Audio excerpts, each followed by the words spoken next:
Yep. Chairman, thanks for taking the time.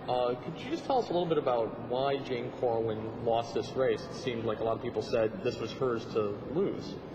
Well, I think that the Medicare issue was raised by the Democrats in such a way that it instilled fear in a lot of the voters. They were concerned that perhaps some of their benefits would be cut, that they would suffer as a result of the proposed plan, and I think they were able to spin that effectively and put a lot of fear in voters. Was Assemblywoman Corwin, was she a strong enough candidate for the Republicans? Oh, I think so.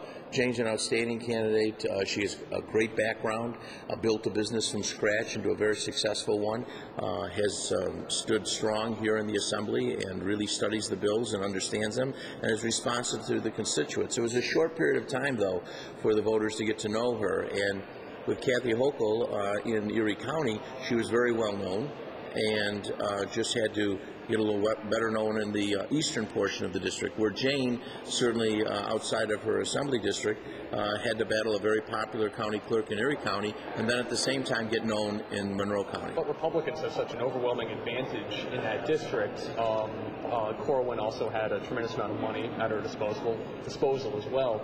I mean, a lot of people are saying that, she was such a good candidate, and to lose in this way is kind of shocking. Well, I think, again, they effectively spun the fear factor. And a lot of the seniors were concerned. I talked to a number of them saying, are they going to take away my benefits? Am I going to have Medicare? What's happening? And they got the better end of the PR with negative spin. Unfortunately, a lot of the misinformation that was spun is not anything resembling the truth, but yet they were effective in putting fear in voters in a short period of time, and it stuck. What implication does this have for 2012 national elections, congressional elections in New York and other parts of the country? I don't know what implications it'll have. I can say that at the national level, I felt that they should have maybe taken a little more time expressing the problems with Medicare before coming out with a solution. I think in this case, the solution may have been known before anyone realized there was a problem with Medicare. And I think that's the lesson to be learned from this. So do you think Republicans should maybe recalibrate their message in time for 2012? Or, I mean, what should they do in order to avoid something like this happening? Well, again, when there is a serious concern, a program is going to run out of funding or it's not going to be able to sustain itself, that should be expressed to the voters so the voters grasp that, understand that, and from there then work on the solution. I think they were a little ahead of themselves with that. Was there any impact, from the way Chris Lee resigned and how that happened?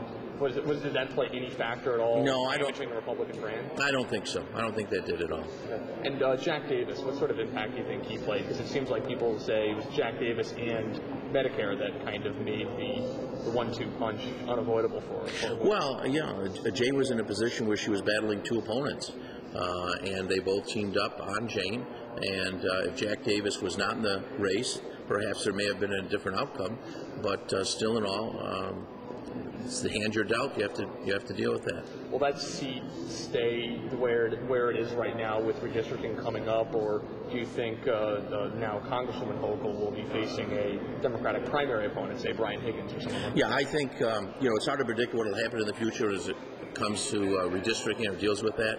But I do think that the dynamics change, and I think that seat will be not likely to remain in Monroe County and will move a little bit toward the west, and then the dynamics of where that places it